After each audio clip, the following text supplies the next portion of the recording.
Estamos trabalhando nessa epístola maravilhosa de Romanos. Começamos uma nova série, uma nova jornada nas Escrituras, estudando a carta de Romanos, versículo por versículo.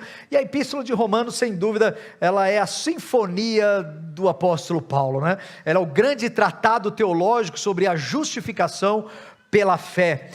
Martinho Lutero, ele afirmou que Romanos é o principal livro do Novo Testamento e chamou Romanos também do mais puro evangelho.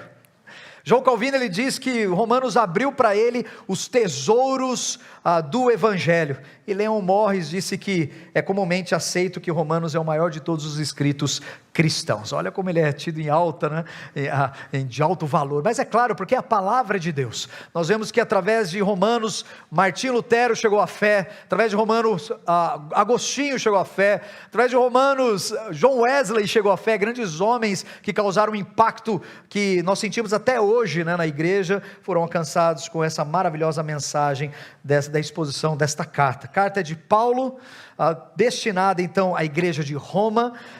Ele escreveu na sua terceira viagem missionária, aproximadamente no ano ali de 57 depois de Cristo. Então você tem um pequeno panorama, e aí nós fizemos uma estrutura, lembra? Desenhei para você uma estrutura que você vai lembrar toda vez que você chegar domingo e for comer aquele macarrão, e lá vai ter o refrigerante na mesa, certo? E você vai abrir o refrigerante, vai fazer pss, certo? E aí nós deixamos então como um acróstico, esse PSSS, para você então decorar do que se trata Romanos, e assim está a divisão. Nós temos um primeiro bloco teológico, que é do capítulo então 1 até o 11, é um grande bloco teológico. Ali nós vamos ter o vai ser pecado do 1 ao 3, salvação do 3 ao 5, santificação do 6 ao 8 e segurança do 9 ao 11. E depois desse bloco teológico vem um bloco prático, não é? Paulo geralmente divide as suas cartas dessa forma, num primeiro bloco teológico, depois num segundo bloco prático. Quando você estuda as cartas paulinas, você vai ver essa tendência do apóstolo, o seu estilo, né, de escrita.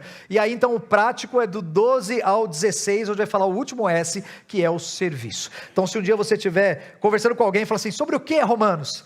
Ou fala para mim sobre um livro da Bíblia, o que se trata? Aí você já sabe, muito bem, aquele refrigerante que eu preciso cortar da minha vida, mas agora não corta, porque você vai ter que precisar do lembrete, certo? Desculpa esfarrapada, né? Então você vai lembrar disso, quando você abrir lá e fizer você vai lembrar, pecado, salvação, santificação, segurança. Água com gás, boa, pastor Ciro tem que ter um gazinho ali, tá bom? Pode ser com gás. Então aí você fica com esse aí para decorar essa estrutura, certo? Semana passada então nós vimos a saudação do apóstolo à igreja, a sua apresentação, e ele fala da mensagem, do que ele vai conversar durante esses 16 capítulos. E a mensagem é o evangelho. Ele não tem outra mensagem, ele é chamado, ele é separado para o evangelho de Deus. E hoje nós vamos continuar nesse primeiro capítulo, estudando um pouquinho o coração do apóstolo. E você vai ver que ele era alguém endividado.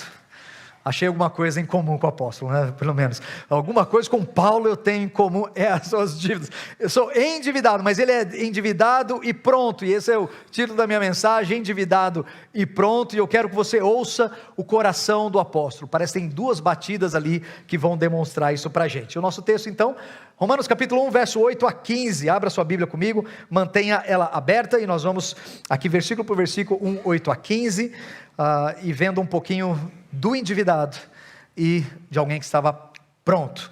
E eu começo a perguntar: você está endividado ou não? Não responda, por favor. Quem não está, né? Brasileiro, mas enfim, você pode pensar: endividado? Talvez eu tenho, pastor, eu estou com 6 cartões de crédito, todos no limite, pago aluguel, pago prestação de carro, e estou começando a juntar os boletos para a nossa viagem para Israel. Que você vai entrar nessa santa dívida, não é? Fala, já estou começando a guardar já outra dívida que eu tenho aí, não é? Mas não é desse tipo de dívida financeira que Paulo está envolvido. Nessa manhã você vai ver então o seu tipo de dívida. E aqui eu separei um desenho de um coração. Eu achei que está meio esquisito, mas eu acho que eu estou assistindo muito dorama, deve ser essa coisa aí. Eu coloquei esse coração.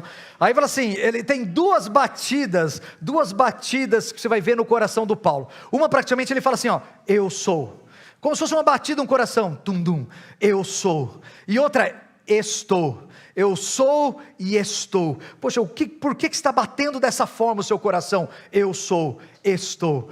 E aqui nós vamos dar uma olhadinha nesse texto, nesse primeiro aqui no eu sou, e o verso 14, eu começo lá no final, depois eu volto para o 8, tá bom? Começa no 14 aqui comigo, ele diz assim: pois sou, ou eu sou devedor. Eu sou devedor. E a primeira batida do seu coração, se você chegar pertinho de Paulo, essa é uma das batidas que você vai ouvir. Ele vai falar assim: olha, eu sou o quê? Devedor. Então ele tem um senso de dívida muito grande, e a sua dívida aqui não é, na verdade, financeira, é muito profunda, muito além disso. Olha o credor, ele deve a quem? Ele vai dizer no 14: eu sou devedor tanto a gregos como a bárbaros, tanto a sábios como ignorantes. Então aqui ele está usando o grego e o sábio como a mesma pessoa, certo? Ele fala o primeiro grupo, depois ele fala um segundo grupo para explicar o primeiro grupo. Assim são os escritos, né? Principalmente a poesia hebraica usa muito desse paralelismo, fala uma primeira frase, uma primeira linha, e depois fala uma segunda linha explicando a primeira linha, não é? Esse é um tipo de paralelismo, e ele fala: olha, eu sou devedor tanto a gregos quanto a bárbaros. Quem são os gregos? Os sábios. E quem são os bárbaros? Os ignorantes. É porque é lógico que na cultura ali o grego era o sábio, né? O cara que fazia filosofia, falava grego. Grego era a linguagem do Império Romano, linguagem comercial, né, do Império. E o bárbaro era o ignorante, era o cara que não falava grego.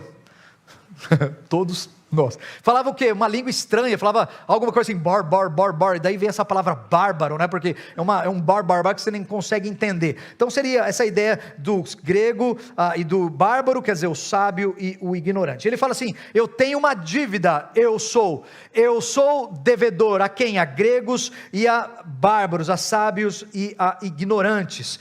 E essa dívida dele aqui, gente, não pense que é uma dívida que ele tem tentando pagar aquilo que Cristo fez, tudo bem? Isso é impagável. Na verdade, a nossa dívida para com Deus foi paga, e paga por Cristo Jesus no Monte Caveira. Foi paga, ele não está tentando repagar ou retribuir aquilo que ele recebeu como graça, como presente. Não é essa dívida de salvação que ele está aqui colocando para nós. Essa é outro tipo de dívida. E ele fala, então, eu tenho essa dívida com gregos e com bárbaros. Verso 15, por isso, quanto está em mim, o que depender de mim, aqui vai a segunda batida do seu coração. Estou o quê? Estou pronto para quê? E aqui então ele vai falar da sua dívida e da sua prontidão em quitar essa dívida. Ele está pronto para quitar essa dívida. E aqui você tem então agora a ideia dessa dívida, porque eu estou pronto a quê? A anunciar o evangelho também a vós outros que estão em Roma. Então essa era a dívida que ele tinha, e ele se sentia em dívida com gregos e com bárbaros, quer dizer, sábios e ignorantes, quer dizer, com todas as pessoas. Aqui a gente encaixa todo mundo, não é verdade? De sábios a ignorantes, nós temos um espectro bem expansivo, e nós então colocamos todo mundo aí, tanto a gregos quanto bárbaros, sábios e ignorantes, quer dizer, todo mundo. Ele tem uma dívida com todos, e a sua dívida é qual? Eu tenho uma dívida que é de anunciar o evangelho para vocês, e ele vai falar para vocês que estão aí em Roma também. Eles têm esse senso de dívida. Eu sou o devedor, o seu coração bate com esse pesar dessa dívida. Eu sou o devedor e eu estou pronto para pregar o evangelho a vocês que estão em Roma. É duro ter dívida, não é, gente? Principalmente aquelas impagáveis. Deus queira que você nunca tenha uma dessa. Mas parece que quando a gente tem uma dívida que ela é difícil de ser paga, a gente não dorme direito, a gente fica só pensando naquilo, a gente tenta resolver, os credores ligam, e aí aquela confusão acontece, e a gente fica incomodado com isso. Eu fico pensando que esse senso de dívida talvez fosse algo parecido no coração de Paulo. Ele tinha algo que mexia com ele, algo que não deixava ele quieto, algo que ele ficava pensando constantemente. Eu preciso quitar essa dívida, eu preciso saldar isso, e a minha dívida é pregar o evangelho, é anunciar o evangelho, e eu preciso de todas as formas anunciar esse evangelho, porque o coração dizia, eu sou o devedor, e estou pronto para pregar o evangelho. No verso 1 nós vimos que ele se apresenta dessa forma, ele fala assim, olha, eu sou Paulo, servo de Cristo Jesus, chamado para ser apóstolo, separado para o evangelho de Deus. Percebe que Ele foi separado para isso, essa era a razão da vida dele. Ele foi chamado para ser apóstolo, um ofício muito específico, e foi designado, essa é a razão da sua vida, é pregar o evangelho. Ele foi separado para isso. E olha o peso que ele diz em 1 Coríntios 9,16, sente o coração do apóstolo, diz assim: contudo, quando anuncio o evangelho, não tenho de que me gloriar, pois me é imposta essa obrigação. Olha o coração dele, o senso de dívida. Ai de mim, se não anunciar o evangelho. Ai de mim, olha o senso da dívida, o peso que parece que era sobre o seu coração, não como algo negativo, mas o senso de responsabilidade. Ai de mim se eu não pregar o evangelho. Percebe o coração dele? Eu sou devedor, estou pronto para anunciar o evangelho. Eu fico imaginando que nós, como igreja, nós precisamos ter esse mesmo peso, esse mesmo senso de obrigação. Nós temos uma dívida com gregos e com bárbaros, com catarinenses, com paulistas, com brasileiros e com quenianos, que acabaram de ceifar um dos nossos valentes. Nós temos uma dívida com eles, por isso nós enviamos essa pessoa, e ele deu a sua vida. Nós somos devedores. Eu estou pronto para anunciar o evangelho, nem que isso me cause a perda da minha própria vida. Percebe como o negócio é sério? Esse é o senso de dívida. E quem é que nós vamos mandar agora? Quem é que nós vamos mandar para lá? Quem sabe sejamos alguns de nós, nossos líderes, nossos pastores, vocacionados, mas nós temos uma dívida, nós não podemos deixar de pregar o evangelho. Ai de nós, Central, se deixarmos de pregar o evangelho. O que nós vamos fazer aqui? Pregar outra mensagem para você? O que nós vamos fazer aqui? Falar de autoajuda, de coaching? O que nós vamos fazer aqui? Falar de você e ficar rico? Nós vamos falar do evangelho de Jesus, um evangelho que precisa, se assim for, você morrer lá fora por amor a Cristo. Não é fácil isso não é à toa que Jesus começou a falar dessas coisas. Aquele que quer vir após mim tem que comer minha carne e beber meu sangue. Os caras, muito dura essa mensagem, é melhor a gente ir embora, e muitos deixaram. E vocês também não querem sair, querem ir embora não? Para onde nós iremos? Pedrão, top das galáxias, né? Para onde nós iremos? Só tu tens as palavras de vida eterna. Então esse senso de pertencimento ao Salvador, e quando eu pertenço ao Salvador, me tem uma obrigação, me cai um dever, uma responsabilidade, um dever dessa aliança que eu tenho com Ele, que é de anunciar o evangelho. E eu preciso anunciar esse evangelho. Ai de mim, ai da Central, se nós não anunciarmos o evangelho. Esse é o coração do apóstolo. Eu sou devedor e estou pronto. E nós queremos estar prontos. Devedores nós somos, agora nós queremos estar prontos para anunciar o evangelho. Caminhando, fala assim: olha, pode vir que nós vamos pregar. E abre as portas que nós estamos indo também para pregar, até que ele venha. Mas olha um pouco mais do coração do Paulo. Agora vamos voltar lá para o verso 8, no início do texto que eu separei nessa manhã. Ele vai dizer assim, olha como ele desenrola todo esse ardente desejo de pregar o evangelho em Roma. Primeiramente, verso 8, dou graças a meu Deus, mediante Jesus Cristo, no qual a todos vós, no tocante a todos vós, porque em todo o mundo é anunciada ou proclamada a vossa fé. Paulo nos apresenta aqui a igreja de Roma.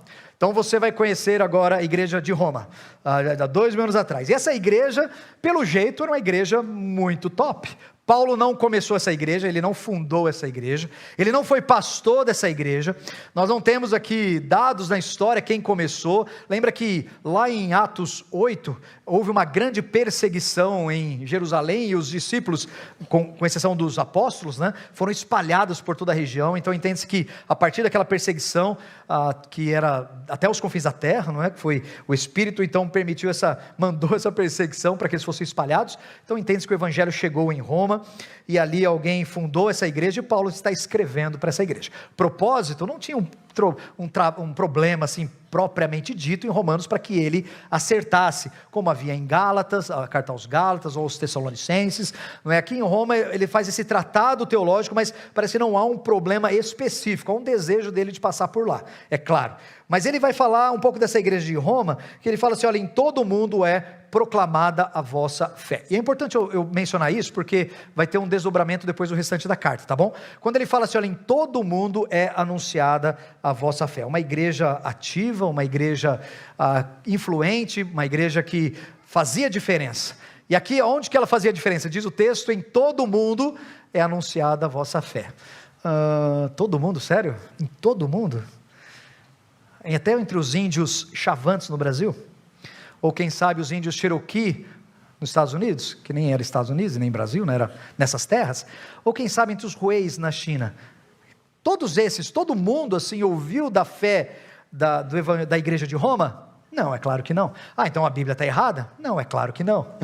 Aqui é uma figura de linguagem, e aí os professores de português me ajudem aqui, mas chama-se uma figura de linguagem chamada sinédoque, que ela pega uma parte para representar um todo, e nós usamos muito isso na nossa língua, viu gente? Nós usamos muito língua. Aqui todo mundo não quer dizer todo lugar do mundo especificamente, nem cada pessoa do mundo, que seria impossível que todo mundo, cada pessoa do mundo tivesse ouvido o evangelho, a fé da igreja de Roma.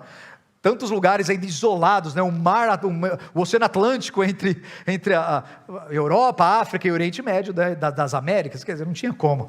Então esse é uma sinédoque, é essa forma de falar, e nós também usamos assim, certo? Quando você fala assim, e aí, como é que foi lá aquele teu aniversário do teu filho, quando você deu aquele aniversário? Você fala assim, todo mundo estava lá. Uau, parabéns, né? 8 bilhões de pessoas participando daquele aniversário, o bolo deve ter sido um negócio, né? O casamento, todo mundo foi uma benção, a igreja estava lotada, todo mundo estava lá. A gente usa essa figura de linguagem também, quer dizer, você não quer dizer cada pessoa do mundo, você está querendo dizer o quê? Todo mundo que você conhece, todos os seus convidados, mas você usa essa expressão todo mundo, e aqui Paulo está usando esse mesmo recurso, e a Bíblia usa muito desse mesmo recurso, quando ele fala de mundo, muitos dos textos não quer dizer cada pessoa do mundo, mas apenas aquela porção que ele está se referindo, no caso aqui, o Império Romano. Olha, todo mundo, quer dizer, todo mundo conhecido, é nesse sentido que a gente vai entender, e talvez nem todo lugarzinho do Império Romano, mas todas as igrejas que compõem, que estão ali no Império, eles ouvem falar dessa fé. Então ele fala, em todo mundo é proclamado a vossa fé, em todos os lugares do Império Romano, a turma sabe aí da fé dos romanos. Essa é a igreja, porque Deus, ele fala, verso 9, a quem sirva em meu espírito, no evangelho do seu Filho, é minha testemunha, olha agora o coração do Paulo, de como incessantemente faço menção de vós em todas as minhas orações, suplicando que em algum tempo, pela vontade de Deus, se me ofereça boa ocasião de visitar-vos. Aqui está o senso de dívida dele.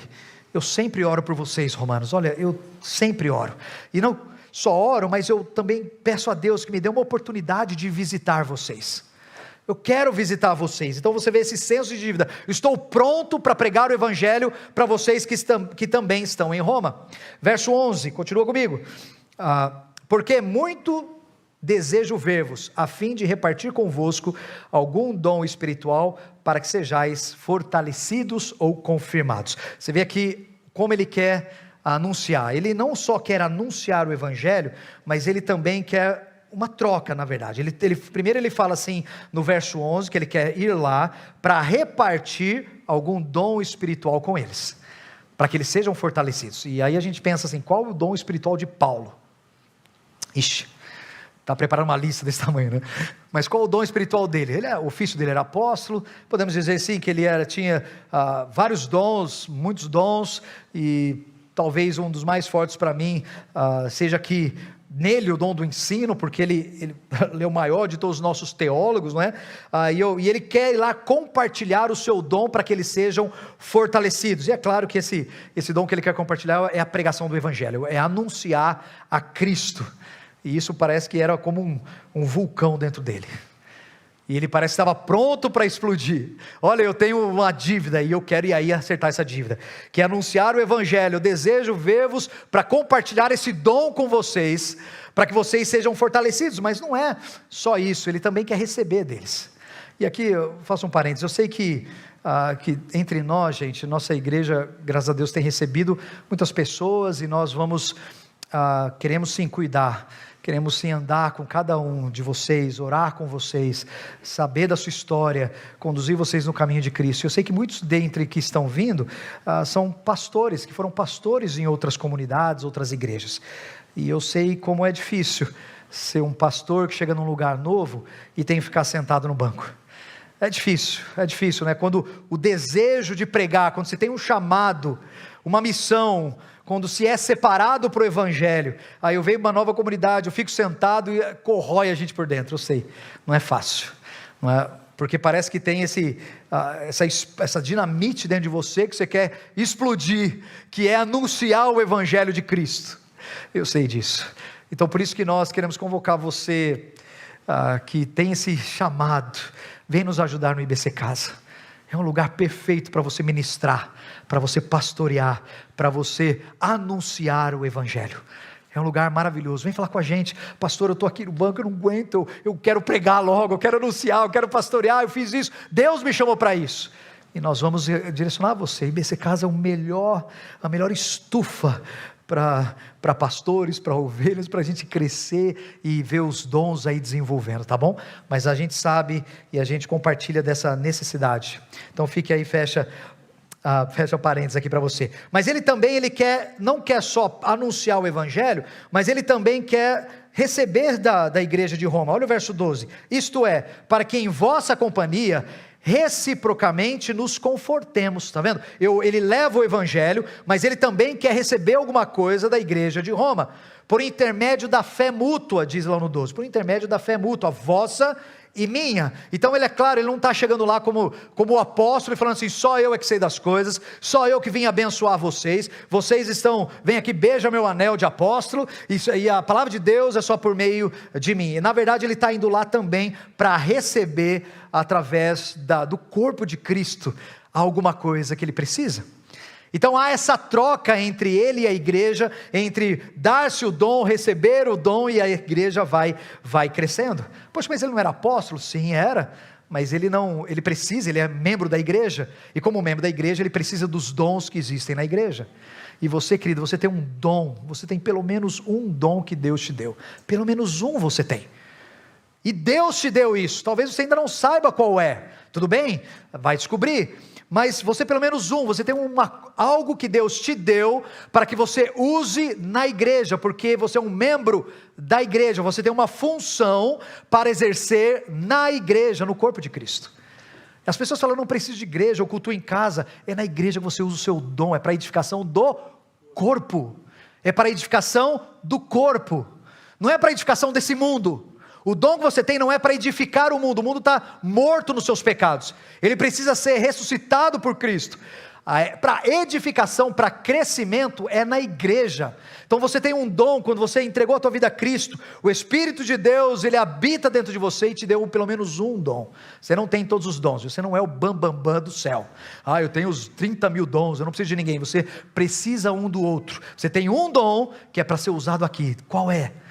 Eu estou sentadinho. Cara, não é a vontade de Deus se fique sentadinho, não.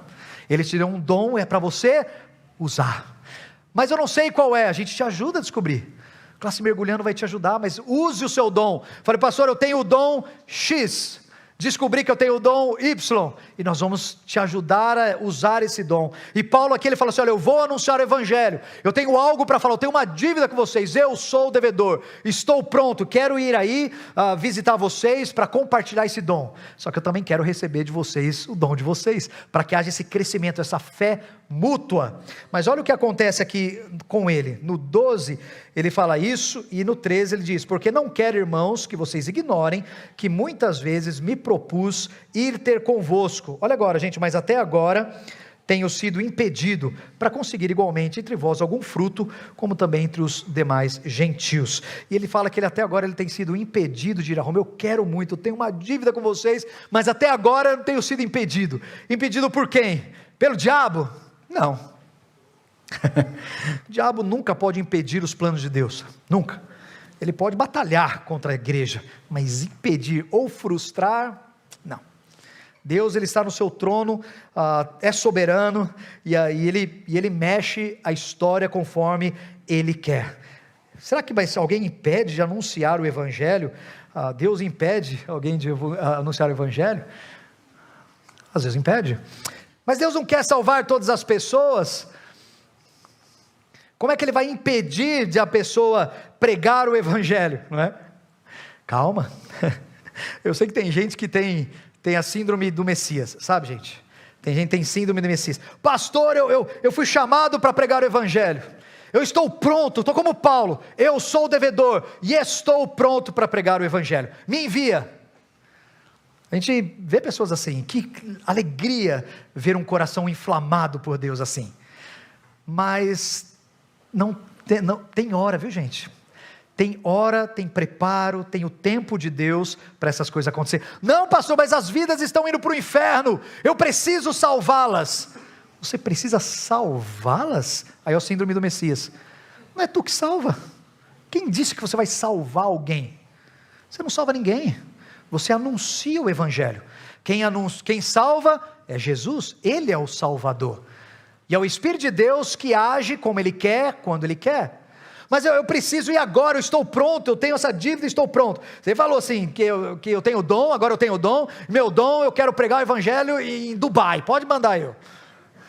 E precisa, né, mas Dubai, logo Dubai você... Tem um vizinho, né, tem o teu vizinho.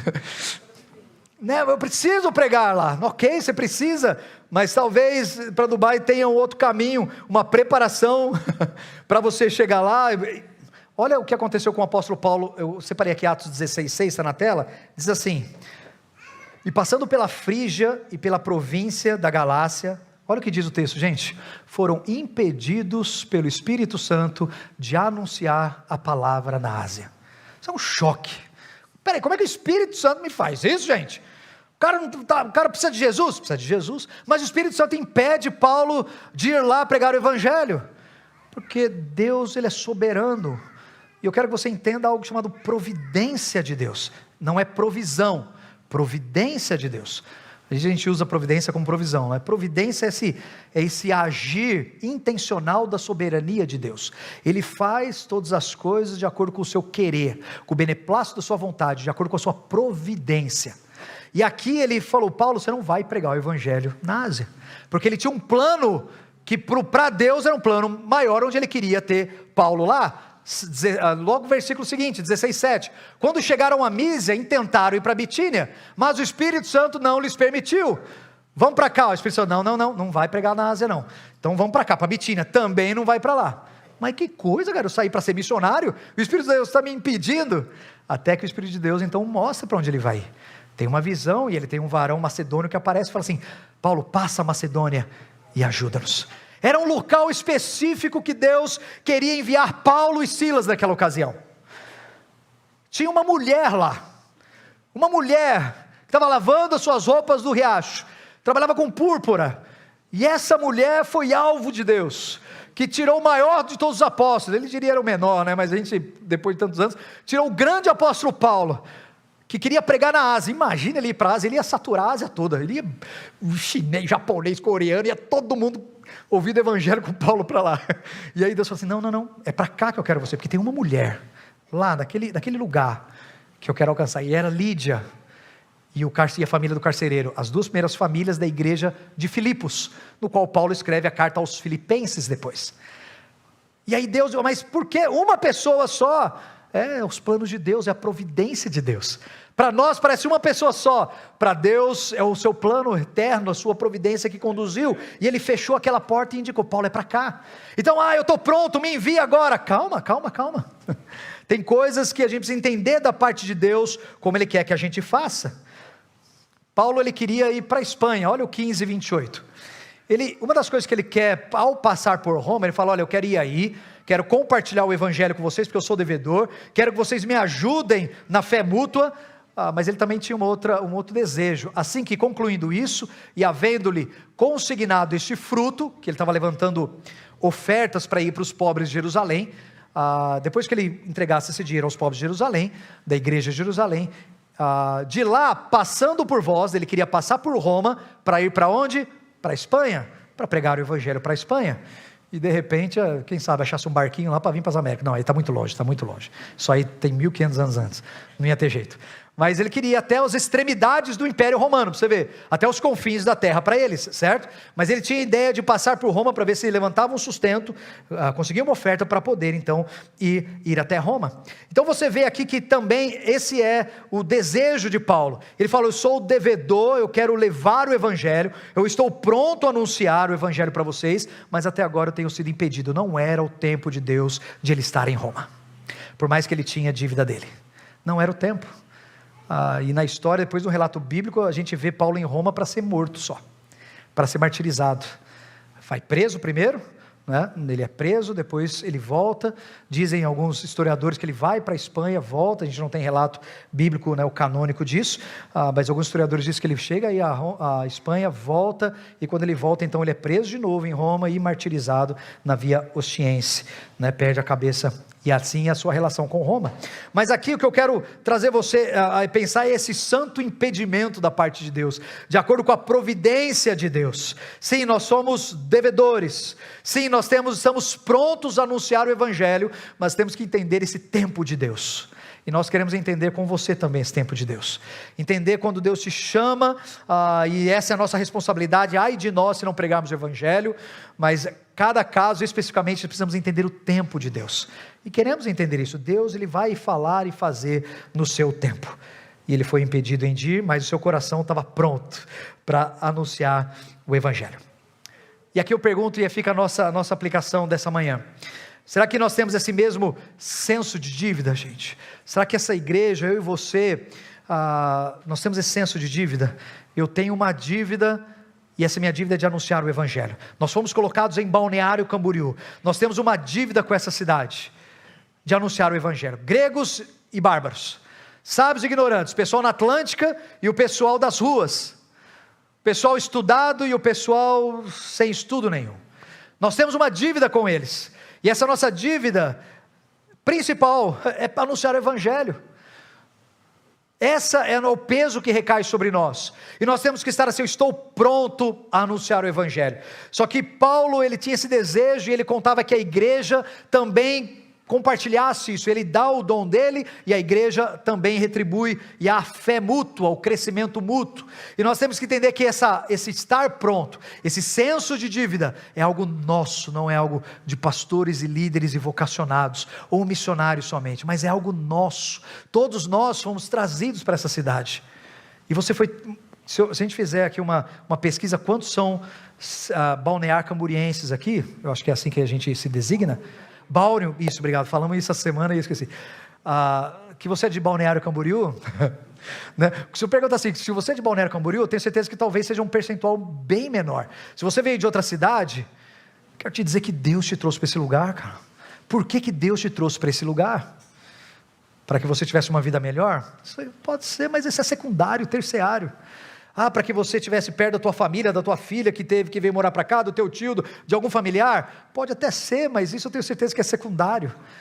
Deus te trouxe para esse lugar, porque você precisa florescer nesse lugar, você precisa proclamar o evangelho, você precisa falar da glória de Deus nesse lugar que tanto precisa de Cristo. E Deus te está trazendo para essa igreja, para que você se junte conosco nessa dívida de anunciarmos o evangelho.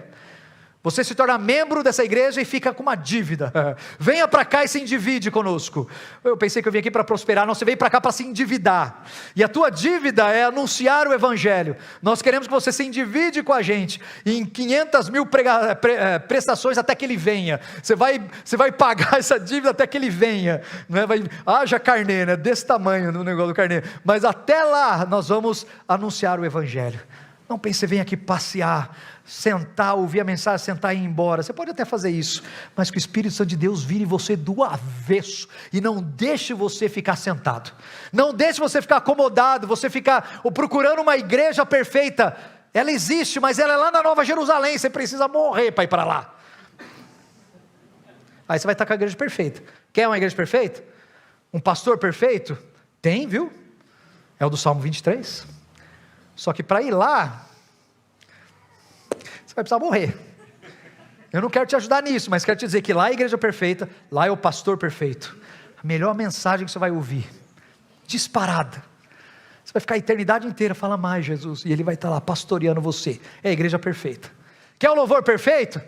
Tem coral de anjo lá, desculpa, mas Maison, Júnior, Cibele, são bons, mas desculpa, turma, mas perto dos anjos, eu acho que vocês vão levar um balde, vai levar, quer um louvor perfeito? Tá lá, e nós estamos loucos para chegar lá, mas estamos uma dívida que temos aqui ainda, anunciar o Evangelho. Está procurando a igreja perfeita? É lá. Então vem para cá, se prepara com a gente, tudo sugismundo igual nós, todo mundo farinha e mesmo sabe que precisa da graça de Deus, e fala assim, sim, somos pecadores, somos acabados, mal acabados, mas temos a graça de Deus sobre nós, o poder do Espírito Santo, e um senso de dívida que nós precisamos saldar, proclamar o Evangelho até que Ele venha.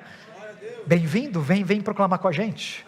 IBC Casa, no teu trabalho, em tantos lugares, ministérios, esporte, evangelismo criativo, ação social, seja o que for, nós vamos pregar o Evangelho. Você está pronto? Eu sou devedor, estou pronto a anunciar o Evangelho. Nós precisamos quitar essa dívida. Então meu apelo para você nessa manhã, em primeiro lugar, ajuste o teu foco,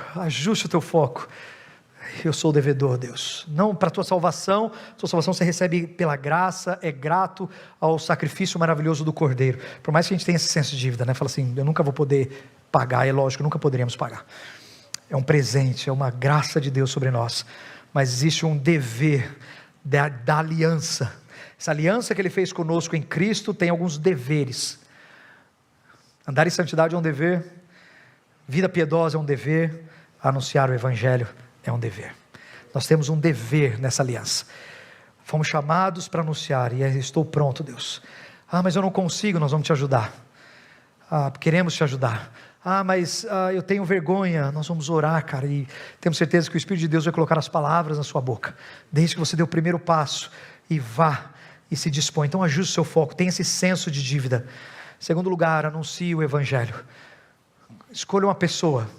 Vou te dar talvez um passo prático, às vezes ajuda, vê se ajuda você, mas começa a orar para uma pessoa no teu trabalho, ou na tua família, ou um conhecido, fala assim, Deus, eu vou bombardear esse cara em oração primeiro, então pensa, vou lá pôr o seu José, seu Antônio, seu Elias, nome das nossas crianças, né? Seu Joaquim, agora é tudo assim, seu Joaquim, nossas crianças, e aí eu vou orar por ele, meu amigo, gaste um tempo preparando o solo em oração, e fala, Deus, me dá oportunidade, e espera, me dá oportunidade, trabalha nesse coração, não para você vir falar da IBC ou falar do cristianismo, prepara o coração para que a semente, que é o Evangelho, lembra que nós vimos semana passada, Cristo morreu pelos nossos pecados, ressuscitou ao terceiro dia, quer falar de Jesus, o seu sacrifício maravilhoso, que Deus prepara aquele coração, e Ele vai dar o momento, você vai ver, começa a orar por essa pessoa, aí um dia você vai estar conversando, você vai ver que Ele vai entrar num assunto certinho para você falar de Jesus, teu coração vai acelerar, tua mão vai começar a suar frio, você vai dar 1000 desculpas, eu tenho que, vai dar dor de barriga, eu sei, acontece, mas aí você, como já estava orando, cheio de fé, você vai falar assim, Jesus morreu por você, e é capaz de o cara só com essa palavra cair enjoelhado e falar assim, tem misericórdia de mim. Amém. Você vai ver o que Deus faz, é um negócio. Jonas correu numa rua, vai vir julgamento sobre essa terra, e a cidade se converteu. Rapaz, a gente faz 200 anos de seminário para pregar e nada, o cara corre numa rua gritando uma frase e a cidade se converte. Ação do Espírito de Deus, não é maravilhoso? É maravilhoso, né? Você apenas fale. Então semeia, prepara o caminho, fala assim, Deus, vou escolher esse fulano, essa irmãzinha, esse querido, eu vou orar por ele, Deus, prepara esse coração, moe esse coração, coitada da pessoa, a semana vai ser duro para ela, porque ela tem que chegar num ponto de arrependimento, né? Ela tem que chegar naquele ponto de contrição, e Deus prepara o coração dela, prepara o caminho, aí fique esperto, quando você sentir, o Espírito de Deus vai tocar no seu coração, é agora, vai, é agora, abre a boca, derruba a água agora e fala de Cristo agora.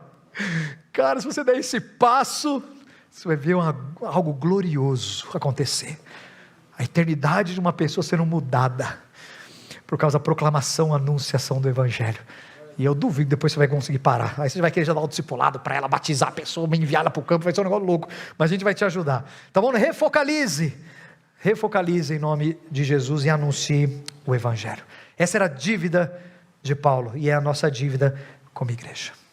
Amém, queridos? Vamos orar? Baixe sua cabeça. Vamos orar. Endividado e pronto. Assuma essa dívida, entenda que essa dívida é sua. Anunciar o Evangelho.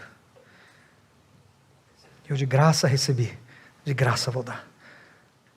Os talentos que Deus me colocou nas minhas mãos, os meus dons, eu vou usar na igreja para anunciar o Evangelho aos perdidos. Então coloque diante do Senhor, fala: Deus, está aqui os meus dons. Se você não sabe, mesmo assim coloque seu coração, fala: está aqui meu coração, Deus, eu ainda não sei o meu dom exatamente, mas meu coração está aqui.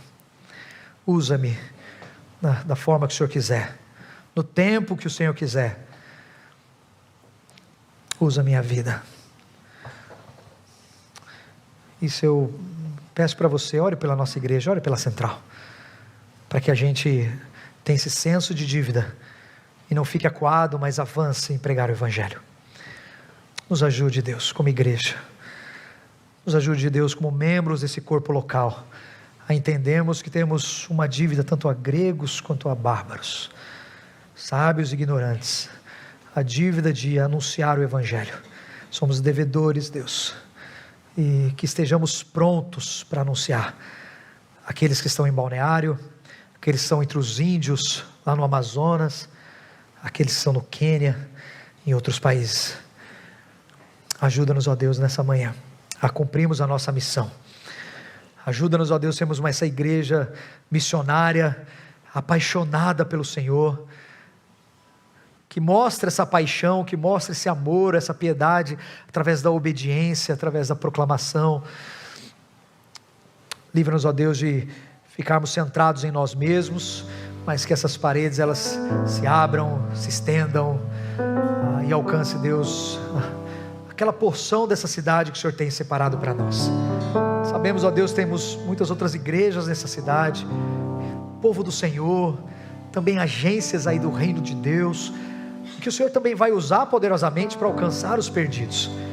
Sabemos que somos um grande corpo nessa cidade, Deus, mas eu sei que também nós temos uma parte temos uma fatia nessa obra dessa cidade. Nos ajude, Deus, a sermos fiéis nessa quantidade de talento que o Senhor tem nos dado como igreja, para que possamos multiplicar e alcançar os perdidos.